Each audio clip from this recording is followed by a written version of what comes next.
योग किसे कहते हैं, योग की परिभाषा आज समझेंगे। ठीक है, योग का जो वास्तविक अर्थ है वो तो आजकल के लोगों को पता नहीं है कि योग, बस उनको तो लगता है कि जो कुछ फिजिकल एक्सरसाइज हैं उन्हीं को लोग योग मान लेते हैं। लेकिन वास्तव में अगर योग यही होता, जो कि बहुत ही एक सैलो चीज हो जाती है, अगर हम फिलोसफिकल लेवल पर देखें या थोड़ा सा साइकोलॉजी के लेवल पर देखें, फिर योग का इतना मातम्य होता ही नहीं भारत के अंदर। क्योंकि हमारे पुराने जितने भी ऋषि महर्षि हुए हैं वो योग से ही जुड़े हुए हैं। हमारे यहाँ पर योग की अलग अलग ब्रांच भी बनी है, कर्म योग, राजयोग, इस तरीके से। अब इसीलिए मतलब आजकल के लोगों को योग का जो वास्तविक अर्थ है वो नहीं पता है। तो वास्तव में हमारे शास्त्रों के हिसाब से योग का क्या अर्थ होता है ये मैं समझाने की कोशिश करूंगा। तो वास्तव में जो परिभाषा है योग की वो समाधिपाद जो कि पहला अध्याय है योग दर्शन का, जो पतंजलि जी ने लिखा है, उसका जो दूसरा श्लोक है उसमें लिखा हुआ है योग का वास्तविक अर्थ, जिसका मतलब होता है योगस्य चित्तस्य वृत्ति निरोध। यानी योग का अर्थ होता है कि चित्त की वृत्तियों का निरोध हो गया, चित्त की वृत्तियों का निरोध हो जाना ही योग कहलाता है। अब यहाँ पर ठीक है, ये समझ में आ गया कि चित्त की जो वृत्तियां हैं अगर वो खत्म हो जाती हैं तो हम उसको योग कह रहे हैं। तो समझना ये है, क्योंकि अब हम लोग जितने भी लोग हैं ज्यादातर हम लोग इंग्लिश पे ज्यादा फोकस करते हैं, तो लोगों को न तो चित्त के बारे में पता चित्त किसे कहते हैं, ना ही लोगों को वृत्ति के बारे में पता है कि वृत्ति किसे कहते हैं। तो पहले हमें समझना पड़ेगा कि चित्त क्या होता है और वृत्ति क्या होती है। तो यहाँ पर चित्त का मतलब होता है मन, और मन के अंदर जितनी भी फीलिंग्स उठती हैं, अब वो फीलिंग्स हो सकती है किसी शब्द को लेकर के हो, रूप, रस, गंध, स्पर्श, इन सब चीजों से रिलेटेड जो थॉट वेव्स मन में आ रही हैं वो सब क्या कहलाती हैं, वो सब वृत्तियां कहलाती हैं। या हम इसको ऐसे समझ सकते हैं कि काम, क्रोध, लोभ, मोह, द्वेष, भय, इन सब चीजों की वजह से मन के अंदर जो एक मेंटल स्टेट बनती है, जो भाव दशा बनती है, जो मनोदशा बनती है, उस मनोदशा को हम वृत्ति कहते हैं। अब इसमें आगे बताते हैं कि जब किसी व्यक्ति के मन से ये सारी वृत्तियां खत्म हो जाती हैं तो उस स्थिति को कहते हैं योग युक्त होना, योगी होना या योग हो जाना। यहाँ ऐसे भी कुछ लोग समझाते हैं योग का अर्थ, कुछ लोग ये भी समझाते हैं कि हमारी आत्मा का अगर परमात्मा के साथ में योग हो गया, मिलन हो गया, तो उसे हम योग भी कह देते हैं। लेकिन आत्मा का परमात्मा के साथ में जो मिलन है वो इतना आसान नहीं होता। कहने को लोग अपने आप को ज्ञानी दिखाने के लिए समझा देते हैं कि आत्मा ही परमात्मा है, कहने वाले खुश हो रहे हैं और सुनने वाले भी खुश हो रहे हैं। भाई साहब क्या बड़ी बात कह दी, बात बड़ी है लेकिन तुम जिस स्टेट में हो कहने लायक नहीं हो। क्योंकि लोगों को समझना जरूरी होता है कि आत्मा और परमात्मा एक कब हो जाते हैं। ऐसा थोड़ी ना होगा एक दिन आप सुबह जगे और आपने देखा ओ मैं तो भगवान हो गया, नहीं, फिर तो ये मजाक का विषय हो जाएगा।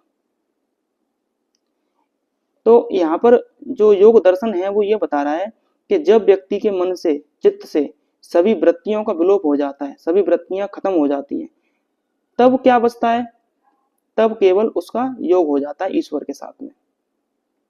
अब यहाँ पर जो सवाल है, यहाँ पर मैंने लिखा है जिज्ञासा। जिज्ञासा मतलब लोगों के मन में ये भी सवाल आएगा कि चित्त की वृत्तियां ठीक है खत्म हो गई, आपने कह दिया उसको योग समझ में आता है, इससे होता क्या है, इससे होगा क्या व्यक्ति के साथ में।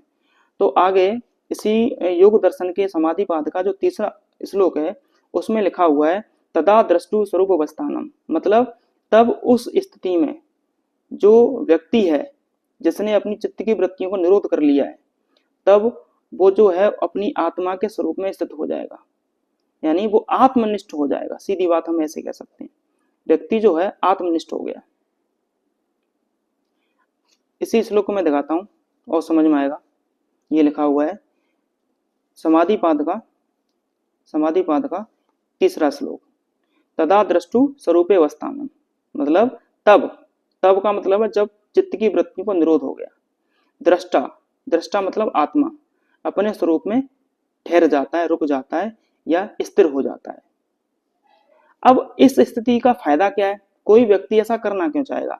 मतलब यह है कि चित्त की वृत्तियों का निरोध होने के बाद में हम कह रहे हैं कि व्यक्ति अपने स्वरूप में ठहर जाता है। इससे होता क्या है?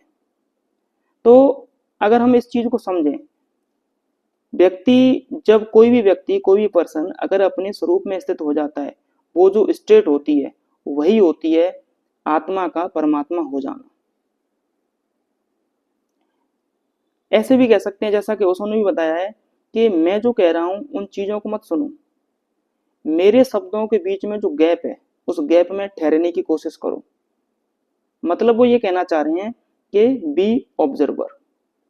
जब व्यक्ति ऑब्जर्वर बन जाता है, दृष्टा बन जाता है, अपने स्वरूप में ठहर जाता है, तब वो व्यक्ति अपने निज चेतन स्वरूप से, यानी कह सकते हैं प्योर कॉन्शियसनेस से कनेक्ट हो जाता है।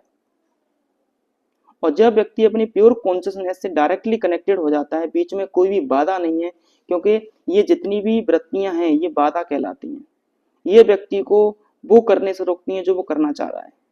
इसीलिए इनका खत्म होना जरूरी है योग की दृष्टि से देखा जाए। मतलब ये स्पिरिचुअल वर्ल्ड में अगर आप इनको खत्म नहीं कर पा रहे हो तो आप जो कुछ भी कर रहे हो वो सब व्यर्थ है। तो अगर व्यक्ति अपनी प्योर कॉन्शियसनेस से जब कनेक्ट हो जाता है तो वो जो स्थिति होती है, वो योग की स्थिति कह लो या समाधि कह लो, बात एक ही है, समाधि। अब प्रेजेंट टाइम में समाधि का अर्थ लोग इससे लगाते हैं कि जब कोई संत वगैरह मर जाता है तो हम उसको समाधि कहते हैं। भाई साहब, वो समाधि नहीं होती। फिर समाधि को प्राप्त करने के लिए इतना बल नहीं दिया जा रहा होता। फिर समाधि का मतलब मरना थोड़ी ना होता है। समाधि का अर्थ होता है व्यक्ति की चित्त की वृत्तियों का निरोध हो जाने के बाद में जब व्यक्ति अपनी प्योर कॉन्शियसनेस से कनेक्ट हो गया तो वो जो स्टेट होती है उसको समाधि कहा जाता है। इसी श्लोक का जो भावार्थ इसमें दिया गया है मैं उसको पढ़ के देखता हूँ, मतलब सुनाता हूँ। देखिए क्या है इसमें। चित्त की वृत्तियों के रुक जाने पर आत्मा अपने स्वरूप में ठहर जाता है। व्यक्ति की जो आत्मा है वो अपने आप में रुक चुकी है, स्थिर हो चुकी है। तब आत्मा अपने चेतन स्वरूप को अनुभव करने लगता है।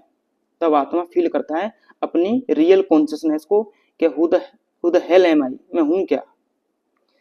अब यहाँ पर कहते हैं, एक और सवाल बनता है लोगों के मन में कि उस चेतन स्वरूप को अनुभव करने से क्या होता है। अब ये एक ऐसा सवाल है जिसका जवाब नहीं दिया जा सकता, क्योंकि कोई व्यक्ति अगर उस ईश्वर को फील कर रहा है, वो ईश्वर हो चुका है, तो वो एक ऐसा अनुभव है जिसे शब्दों में नहीं डाला जा सकता, जिसे हम नहीं कह सकते, केवल संकेत किया जा सकता है, उस ओर इशारा किया जा सकता है। और उस ओर इशारा सिर्फ इतना ही यहाँ पर दिया गया है कि उस अवस्था में पहुंचा हुआ व्यक्ति स्वयं को सफल मनोरथ तथा धन्य जीवन हुआ अनुभव करने लगता है। वो फील करता है कि मेरे जीवन का जो परम उद्देश्य था वो पूरा हो चुका है। वो अपने जीवन पर अब लानत महसूस नहीं करेगा, उसे जो पाना था वो पा चुका। अब इसको अगर मैं शॉर्ट में कहूं, एक बार शॉर्ट में और बता देते हैं। कहने का मतलब यह है, योग का अर्थ ये होता है कि चित्त की जो वृत्तियां हैं वो खत्म हो चुकी हैं। उनके खत्म होने के बाद में अब जब चित्त की वृत्तियां खत्म हो चुकी हैं तो क्या होता है, व्यक्ति हो जाता है योग निष्ठ, जिसका मतलब होता है कि व्यक्ति की जो खुद की चेतना है, खुद की जो कॉन्शियसनेस है, वो कॉन्शियसनेस उस प्योर कॉन्शियसनेस के साथ में कनेक्ट हो चुकी है। अब व्यक्ति अपने आप को कनेक्टेड फील करता है।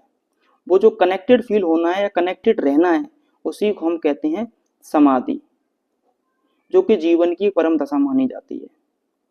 इसीलिए हमारे शास्त्रों में समाधि पर इतना जोर दिया गया है। Thank you.